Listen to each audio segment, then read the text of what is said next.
well, I'm here with Karen Zelfimein, and he just escaped with his family by the skin of his teeth from he was living in the Odessa area.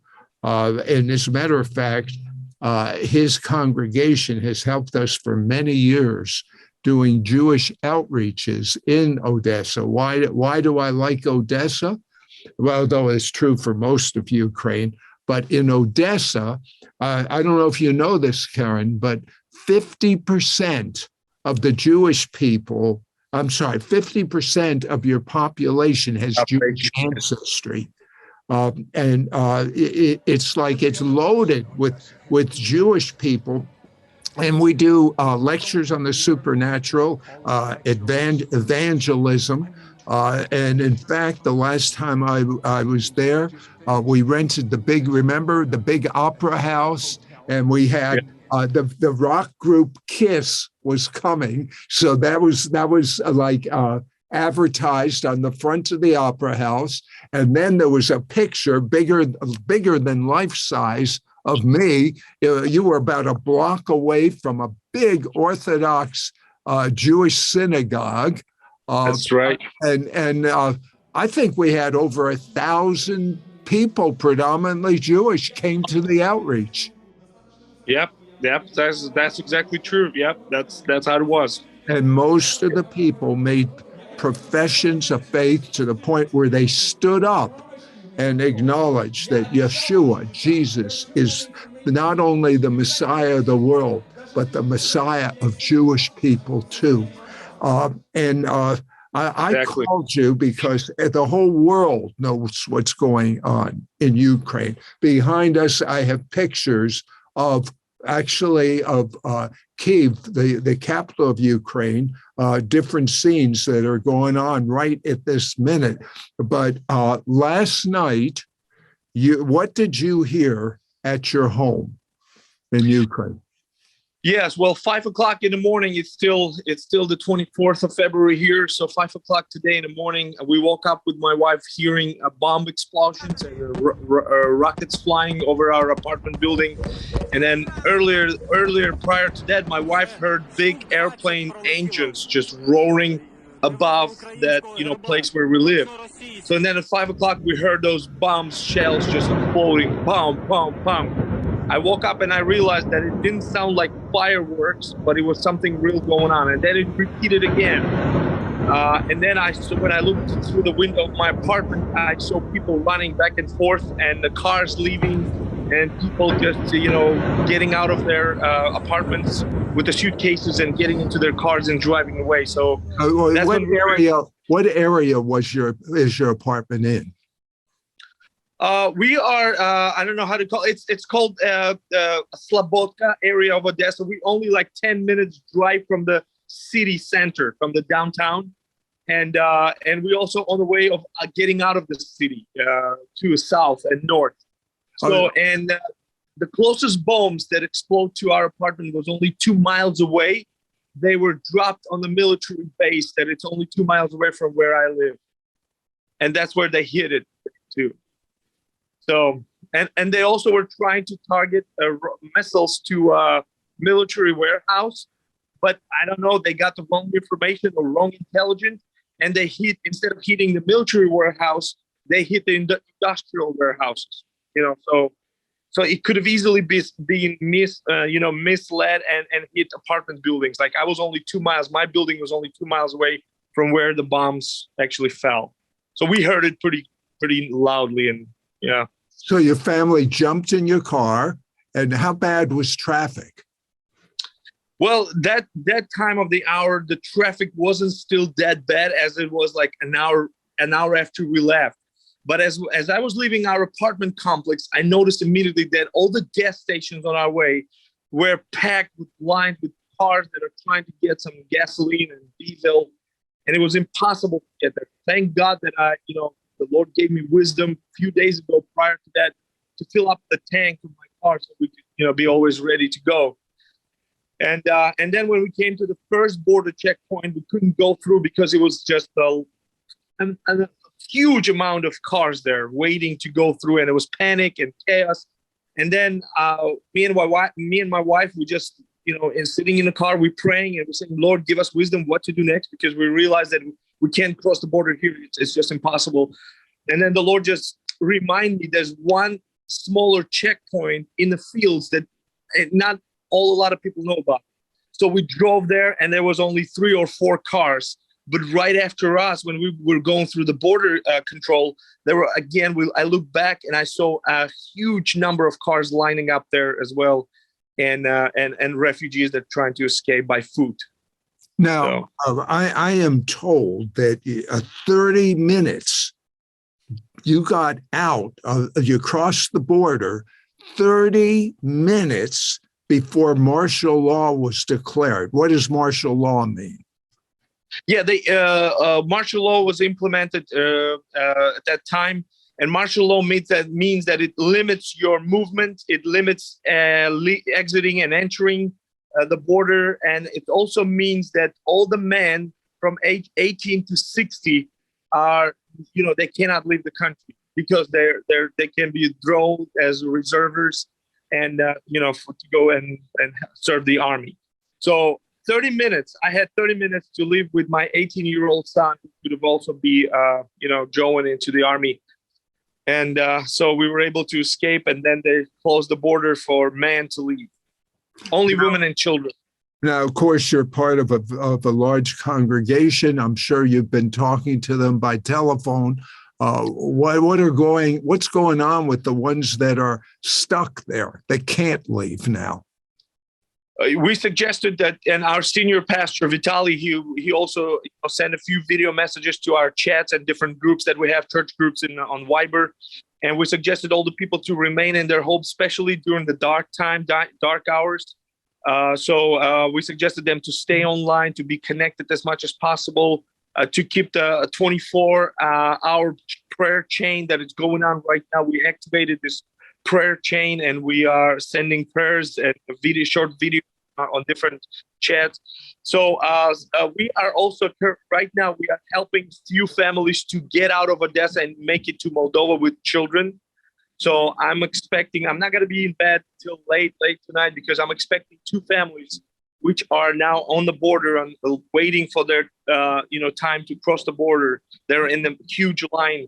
So, and we're working now to help the refugees to facilitate in the safer places and find food, groceries, and water and clothes, because some people probably left with no clothes with them. So, do you think that this will last long or be over quickly? It's hard to say right now, but the way our army is fighting back, in some areas, Russian troops are being retreated and recoping.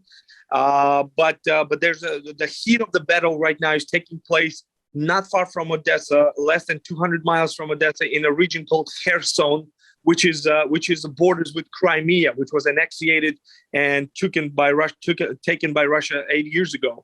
And there's the raging fire, and the battle is going on right there for the water pipelines, because Ukraine cut off the Crimea since Russia took it away from us. We cut them off the water supply, and Crimea was in a major drought for the last 8 years. So Russian military is trying now to regain those water pipelines. And what I've just heard 40 minutes ago from a friend of mine, he said that they've been able to take those pipelines, but our army fought back and kicked them out of there, and we regained it again. So that's where the heat. From what you hear, are there shortages of food, shortages of water, or is everyone okay so far? Well, what I've heard that nothing left on the shelves in the stores, supermarkets are empty. People just swept everything away: the water, food, groceries, everything. Cash machines are empty. There's no cash to withdraw. The bank system is right now working very slow. So, like my father-in-law, he was not able to fill up his car with the gas because he couldn't withdraw funds from the cash machine. And some gas stations are not taking credit cards anymore, only cash. So it's almost like unbelievable that you're living in such a circumstance. How about to me on the outside? I say it seems almost unbelievable if it were me. How are you being affected by this? Well, definitely, it's we had to leave everything behind. We were just able to pack just our children's clothes because we have 4 children. The youngest one are 8 months and 2.5 years old, and then we just grabbed them. And of course, emotionally, it's really difficult. My wife, she's been crying all night long because her parents there, her sister, her nephews. My parents are there, but they will try to come tomorrow. My 13-year-old daughter, she's emotionally really broken because she's praying for her friends, for her classmates. She have no contact, no connection with what's going on. Where is everybody? So it's taking its toll, and especially emotionally. It's really tough to realize that we live in the 21st century, and people like Mr. Putin would use still methods like war and to invade countries like in barbarian times. It just doesn't fit here.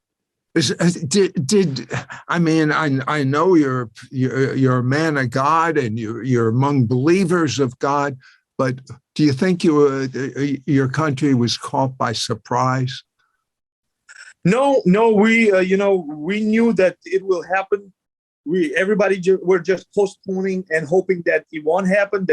That finally they will realize that war is not the way to do things, but maybe still do some negotiations and diplomatic way to solve the problems.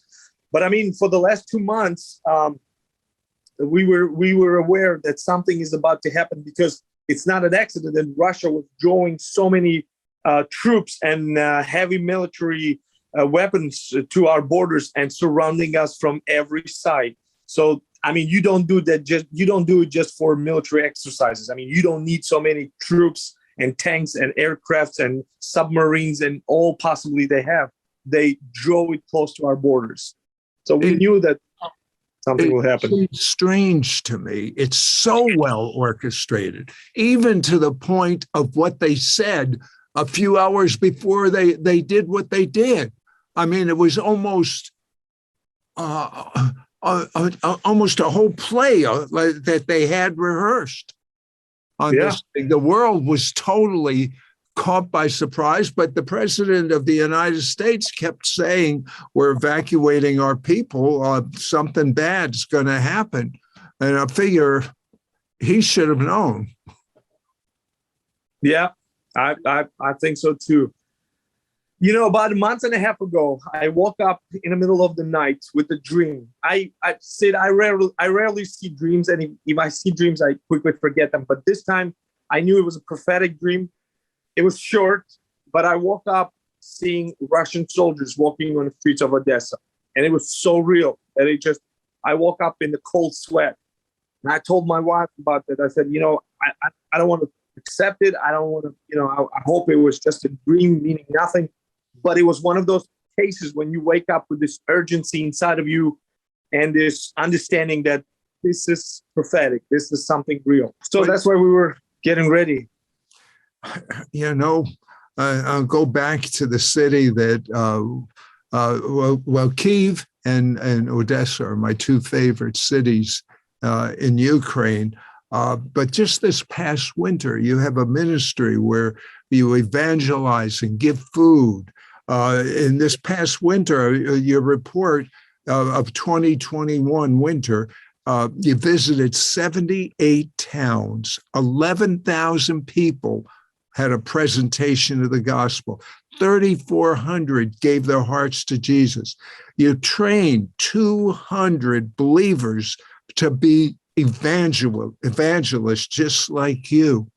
Because there's like an open heaven, and that's one reason the devil's kicking up, because you were so successful in reaching unsaved Ukrainians. Exactly. What can we, those watching from the United States, Canada, anywhere in the world, if they're watching, what can they pray for? Can you get specific for us? Yes.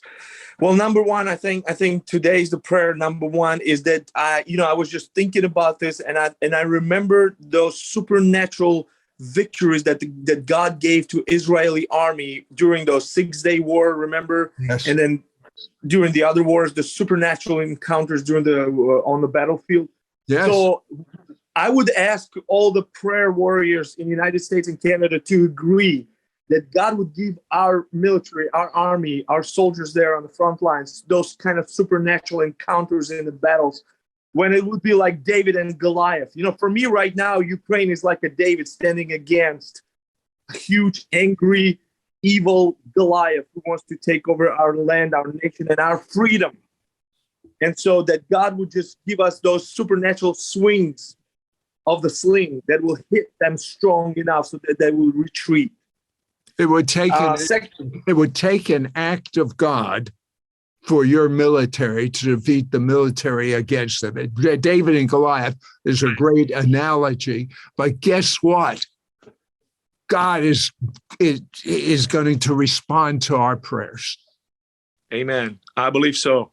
And also, of course, please pray for the safety of all the civilians, children, women, elderly people. That's really important. Please, that also is needed. And also, please pray that God will provide churches and ministries that are getting involved right now, helping refugees, that God will provide with resources to help, with the refugees, with the food, water, basic things that they would need in the places where they're being dislocated right now, even here in different places where people are escaping into right now. So I would say those are the three major things right now to pray, and of course that for the unity of the nation, that God will give the unity, because that's where that's where we are strong when we united. And this whole situation really united our nation, even though different political parties who were enemies before, right now to fight these challenges, to fight these battles, and see our country being independent and free. Because Ukraine is one of the most free country when it comes to preaching gospel, practicing your faith, and leading people to Jesus. Yeah. As I said previously, there is an open heaven in Odessa, Ukraine, and in other cities throughout Ukraine. And I don't know how God's going to do it. This is not God that's causing killing and stealing and destroying. No. But I do know this, that the Messiah said, I have come to give you life, the life of God.